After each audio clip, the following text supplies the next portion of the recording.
भारत माता की, भारत माता की, छत्रपती शिवाजी महाराज की, धर्मवीर छत्रपती संभाजी महाराज की जय भवानी, जय भवानी। माझ्यासोबत एकदा म्हणायचं आहे, सुन ले बेटा पाकिस्तान, बाप है तेरा हिंदुस्तान। सुन ले बेटा पाकिस्तान, बाप है तेरा हिंदुस्तान। सुन ले बेटा पाकिस्तान, बाप है तेरा हिंदुस्तान। सुन ले बेटा पाकिस्तान, बाप है तेरा हिंदुस्तान। आज तिरंगा यात्रेच्या निमित्ताने सर्वप्रथम हिंदवी स्वराज्याचे सरसंस्थापक छत्रपती शिवरायांना मानाचा मुजरा करतो। भारतीय राज्यघटनेचे शिल्पकार भारतरत्न डॉक्टर बाबासाहेब आंबेडकर यांना मानवंदना अर्पित करतो आणि ज्यांच्याबद्दल असं म्हटलं गेलं, देश धर्म पर मिटने वाला शेर शिवा का छावा था, महापराक्रमी परम प्रतापी एक ही शंभू राजा था, असे छत्रपती संभाजीराजे यांच्या जयंतीच्या निमित्ताने त्यांनाही नमन करतो। आणि आज तिरंगा यात्रेच्या निमित्ताने मंचावर उपस्थित असलेले आपल्या महाराष्ट्राचे उपमुख्यमंत्री माननीय एकनाथराव शिंदेजी, सुप्रसिद्ध कवी लेखक मनोज मुंतशिर शुक्लाजी, आशिष शेलारजी, रवींद्र चव्हाणजी, पंकजाताई मुंडे, मंगल प्रभात लोढा, प्रवीण दरेकरजी, संजय उपाध्यायजी, मिहिर कोटेचाजी, सुनील राणेजी, अतुल भातखळकरजी, पराग शहाजी, अमित साटमजी, चित्राताई वाघ, विद्याताई ठाकूर, गोपाल शेट्टीजी, पवन त्रिपाठीजी, विशेष रूपाने मंचावर उपस्थित असलेले कॅप्टन शंकर कदम, सुभेदार किसन कदम, श्री विजय जगताप, पोपटराव दाते, 90 वर्षाचे तरुण ज्यांनी 3 युद्धामध्ये भाग घेतला ते सदानंदजी चिखले, हवालदार शंकर कुंभार, संजय निकम, या ठिकाणी विशेष रूपाने उपस्थित असलेल्या आमच्या स्काउटच्या सर्व या ठिकाणी कॅडेट्स आणि उपस्थित सर्व माझ्या भगिनी आणि बंधूंनो, आज तिरंगा यात्रेच्या माध्यमातून आमच्या देशाच्या सैन्य दलाच्या प्रती आमचे धन्यवाद देण्याकरता, त्यांच्या प्रती आभार मानण्याकरता आम्ही सगळे लोक या ठिकाणी एकत्रित झालो। ऑपरेशन सिंदूरच्या माध्यमातून भारतीय सेनेने दाखवून दिलं, हमें कोई झुका नहीं सकता, हम न झुकेंगे, न रुकेंगे, न बिकेंगे, न थकेंगे। अशा प्रकारे भारतीय सेनेची ताकद काय आहे, ही ताकद आपल्याला ऑपरेशन सिंदूरच्या माध्यमातून पाहायला मिळाली।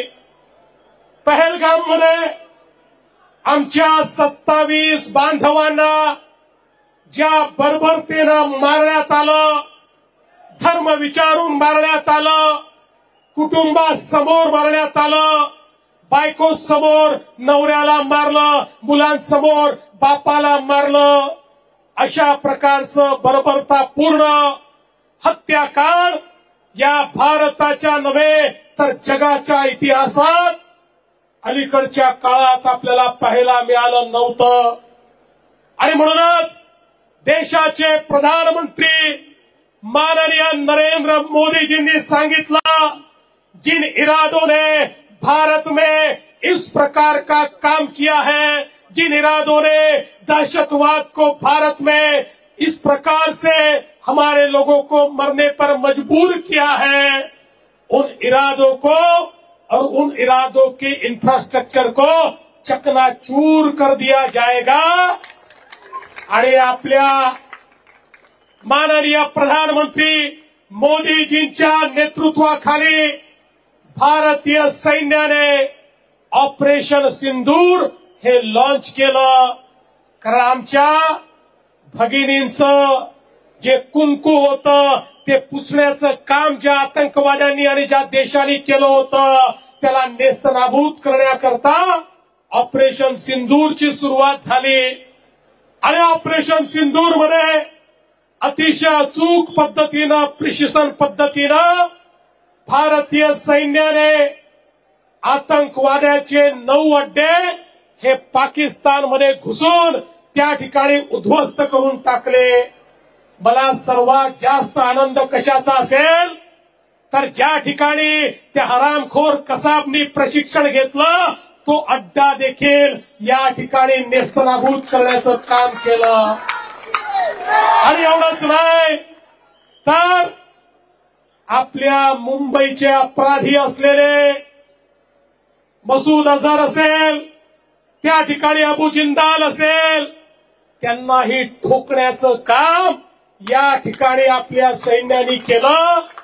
आणि हे 9 जे काही आम्ही हल्ले केले या 9 हल्ल्यांचं सगळ्यात मोठं महत्व काय आहे तर पाकिस्तानच्या आतमध्ये ज्या ठिकाणी पंजाब प्रांतामध्ये शेवटच्या टोकाला जिथे त्यांना वाटायचं इथे कधीच भारतीय सेना पोहोचू शकत नाही म्हणून सगळ्या आतंकवाद्यांना ज्या ठिकाणी परिवारासहित राहायला जागा दिली होती, पनाह दिली होती, त्यांचे अड्डे तयार केले होते, ज्या ठिकाणी या सगळ्या आतंकवाद्यांकरता सेफ हाऊस तयार केले होते, नेमकं तिथे जाऊन भारतीय सेनेने ठोकलं आणि ते सगळे अड्डे उद्ध्वस्त केले.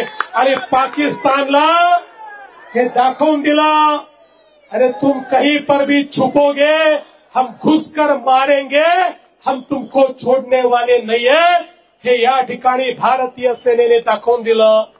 आणि त्याच्यानंतर पाकिस्तानने भारतावर हल्ला करण्याचा प्रयत्न केला. मला या गोष्टीचा अभिमान आहे एकही त्यांचा हल्ला यशस्वी होऊ शकला नाही. त्यांनी मोठ्या प्रमाणात मिसाईलचा वापर केला. त्यांचे सगळे मिसाईल हवेमध्येच भारतीय सेनेने उडवून दिले. त्यांनी ड्रोनचा वापर करायचा प्रयत्न केला. एकही त्यांचा ड्रोन हल्ला यशस्वी होऊ शकला नाही. त्यांनी F-16चा वापर करायचा प्रयत्न केला. त्यांचे F-16 पाडण्याचं काम हे आमच्या डिफेन्स सिस्टीमनी केलं.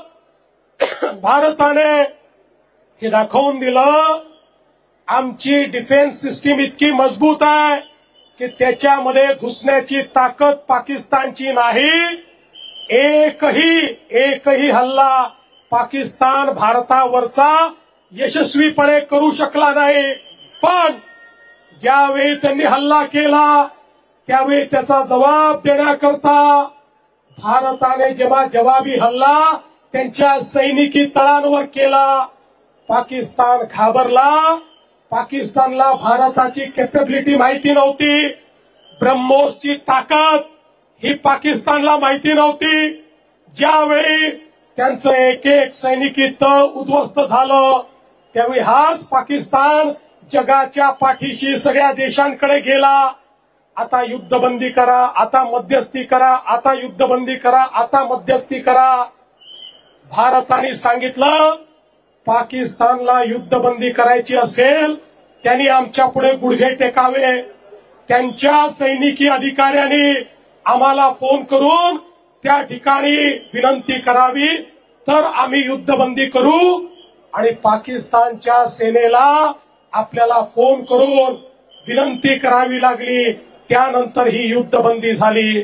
बंधू भगिनींनो, भारतीय सेनेची जी ताकद आहे ही ताकद पहिल्यांदाच आपल्याला पाहायला मिळाली, जगाला पाहायला मिळाली. भारतीय सेना आता अभेद्य आहे हे देखील आपल्याला पाहायला मिळालं. अशी आपली सेना आणि त्या सेनेच्या पाठीशी खंबीरपणे उभे असलेले भारताचे प्रधानमंत्री माननीय नरेंद्र मोदीजी, याच्यामुळे भारताची ताकद आपल्याला समजली. आणि म्हणूनच आज ही तिरंगा यात्रा आपल्या सैनिकांना मान देण्याकरता, आपल्या शहीदांना मानवंदना देण्याकरता आणि भारताची ताकद ही जगाला दाखवण्याकरता आपण या ठिकाणी काढलेली आहे।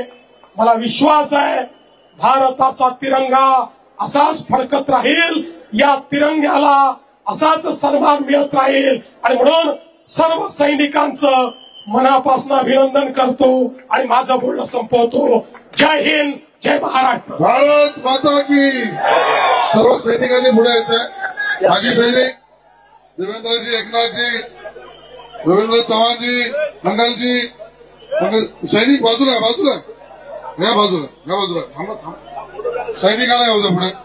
देवेंद्रजी, एकनाथजी आणि स्वातंत्र्य सैनिक तिरंगा हातात घेऊन त्या ठिकाणी स्वातंत्र्य माजी सैनिकांच्या हातात द्या, चव्हाण साहेबांच्या हातात द्या, हे द्यायला लोक इकडे बोला। भारत माता की, भारत माता की, भारत माता की।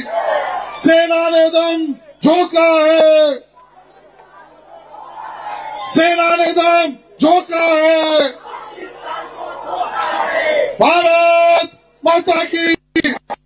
आता देवेंद्रजी, शिंदे साहेब, चव्हाण साहेब आणि आपले माजी सैनिक पुढे जातील। सगळे त्यांच्या मागोमाग आपण चालू आणि तुकाराम ओवळे चौकापर्यंत आपण जाऊ। धन्यवाद। सुनील काळेजी सूचना द्या।